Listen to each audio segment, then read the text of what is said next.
Hi నమస్తే. నేను మీ Sujatha. Welcome back to my channel Saipriya recipes and vlogs. Hi అండి. ఈరోజైతే సంక్రాంతి స్పెషల్గా నేను చెక్కల్ని ఎలా తయారు చేసుకోవాలో చూపించబోతున్నాను అనమాట. చూశారు కదా, ఇలాగా పట్టుకుంటే చక్కగా కరకరలాడుతూ స్మూత్గా ఉన్నాయన్నమాట. సో ఇంత క్రిస్పీగా ఉండే టేస్టీగా ఉండే చెక్కల్ని ఎలా తయారు చేసుకోవాలో నేను మీకు ఇప్పుడు చూపించబోతున్నాను. Let's start the video. చెక్కలు ఎలా తయారు చేసుకోవాలో మనం చూసేద్దాం. ఇటువంటి ఒక కప్ తీసుకోండి మెజర్మెంట్కి. ఈ కప్ తోటి నిండుగా ఒక కప్పు బియ్యం పిండి తీసుకోవాలి. ఈ బియ్యం పిండిని ఇలా ఒక ప్లేట్లో వేసేసుకొని, అంటే నేను వీడియో కోసమని కొంచెం తక్కువే చేస్తున్నాను అనమాట. మీకు కావాలంటే కేజీ పిండి, అర కేజీ పిండి మీ ఇష్టం వచ్చినంత చేసుకోవచ్చు అనమాట. సో ఇప్పుడు లైట్గా కొంచెం వేడి చేసుకున్న నెయ్యి, అంటే ఇది చలికాలం కదా గడ్డ కట్టేస్తుంది. మీ దగ్గర నెయ్యి లిక్విడ్ ఫామ్లో ఉంటే కనుక మీరు లిక్విడ్ ఫామ్లో తీసేసుకోవచ్చు డైరెక్ట్గా.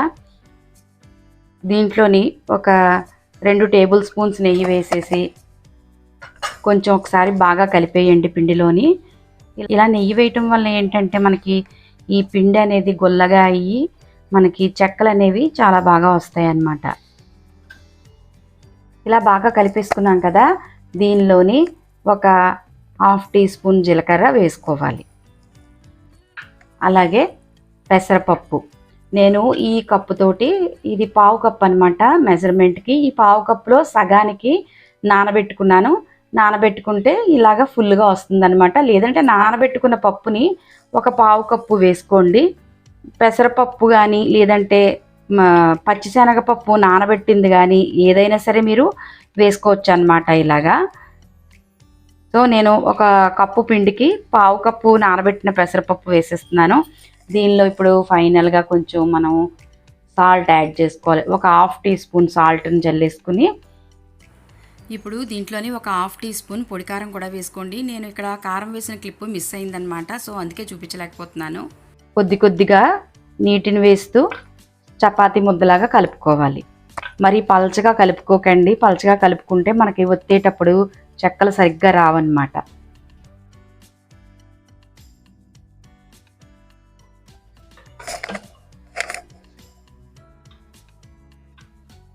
మీకు ఒకవేళ సాల్ట్ సరిపోయినట్లు అనిపించకపోతే కనుక మీరు కొంచెం సాల్ట్ని కొంచెం వాటర్లోని కలిపేసుకుని ఆ సాల్ట్ కలిపిన వాటర్ని దీంట్లో వేసి కలుపుకోవచ్చు, ఏం పర్వాలేదు.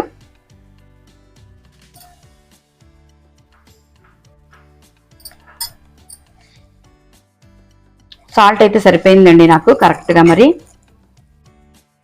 1/2 టీ స్పూన్ సాల్ట్ ఎగ్జాక్ట్గా సరిపోయింది దీనికి. చూసారు కదా, ఈ విధంగా చపాతీ ముద్దలాగా కలిపేసుకోవాలన్నమాట. మరి రాయిలాగా కాదు, అలాగని మరి లూజ్గా కాదు, కరెక్ట్గా కలుపుకున్నాను అనమాట. ఈ విధంగా కలిపేసుకోవాలి. ఇప్పుడు మనం నెక్స్ట్ ప్రాసెస్ ఏంటో చూసేద్దాం. ఇప్పుడు స్టవ్ పైన ఇలా కళాయి పెట్టుకుని దాంట్లో డీప్ ఫ్రైకి సరిపడా ఆయిల్ వేసి వేడి చేసుకోవాలి.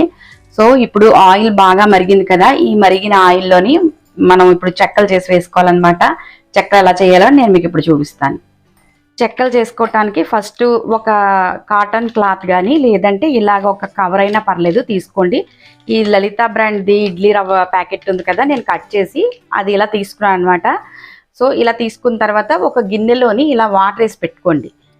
ఇప్పుడు చేతులు ఇలా ముంచుకొని కవర్కి ఇలాగా తడి చేసేసుకోవాలి ఫస్ట్. లేదంటే ఒక పని చేయండి, ఆయిల్ అన్న అప్లై చేసుకోండి. నేను ఇగో నెయ్యి అప్లై చేసేస్తున్నాను కవర్కి. ఇప్పుడు ఇలా ఒక చిన్న ముద్ద తీసుకొని బియ్యం పిండి ముద్ద ఇలా పెట్టేసుకొని ఇలా పెట్టేసి ఇలాగా దీంతో కానీ లేదంటే గ్లాస్తో కానీ ఒత్తేసుకోండి. ఇలాగ వచ్చేసింది కదా, ఇప్పుడు దీన్ని ఇలా తీసేసి నూనెలోని వేయించేసుకోవటమే. ఇలా చేసుకున్న చెక్కని ఈ వేడి వేడి నూనెలో వేసుకొని ఫ్రై చేసుకోవాలి. కొంచెం గట్టిగా నొక్కమ పలచగా వచ్చేలాగా. ఈ చెక్కల్ని 2 పక్కల కూడా మంచి గోల్డ్ కలర్ వచ్చే వరకు ఫ్రై చేసుకొని తీసేసుకోవాలి. మొత్తం ఇలా గోల్డ్ కలర్ వచ్చేసింది కదా, ఇలా వచ్చే వరకు ఫ్రై చేసుకోవాలన్నమాట. వీటిని ఒక ప్లేట్లోకి తీసేసుకొని చల్లారిన తర్వాత డబ్బాలోని స్టోర్ చేసేసుకోవాలి. చూశారు కదా, కరకరలాడుతూ క్రిస్పీగా ఉండే చెక్కల్ని ఎలా తయారు చేసుకోవాలో చూపించాను. మీరు కూడా నా వీడియో చూసి చెక్కల్ని చాలా సింపుల్గా, ఈజీగా, టేస్టీగా ఇంట్లోనే ఇలా తయారు చేసేసుకోవచ్చు. సో గైస్, అందరికీ కూడా సంక్రాంతి శుభాకాంక్షలు. మరొక వీడియోతో మళ్ళీ కలుద్దాం. Bye. Thank you for watching.